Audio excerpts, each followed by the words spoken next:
السلام عليكم، اسمي وائل. 20 سنة من المغرب.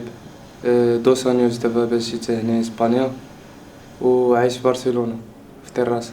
في المغرب كنت كنقرا في قرا يعني السانكيام سيزيام، كنت وصلت للسيزيام، والعام اللي كان عندي بكالوريا يعني باتشيرادو كنت جيت هنا اسبانيا.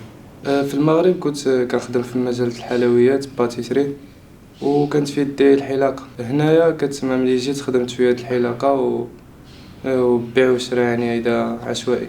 والنيفو د اللغة يعني اللغة ديالي الأصلية هي العربية الدارجة، وسيكوندا لغة يعني هي اسبانيولا، كنعرف نهدر بها نتواصل بها، بيرو باش نكتبها شوية. كنقرا شوية كاستيان، يعني ماشي بزاف، بيرو مرة في السيمانة 2 المرات. كنلعب كورة كتسمى و...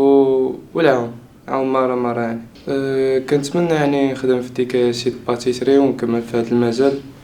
يعني كيعجبني ديك المجال تاع الحلويات، وحتى المجال الالكترونيك، يعني الكتريسيداد، الطوموبيلات، والكتريسيداد يعني بصفة عامة. خصني نفتش يا اما كورسات باتيسري يا اما الكتريسيداد، هاد الجوج نفرق بيناتهم.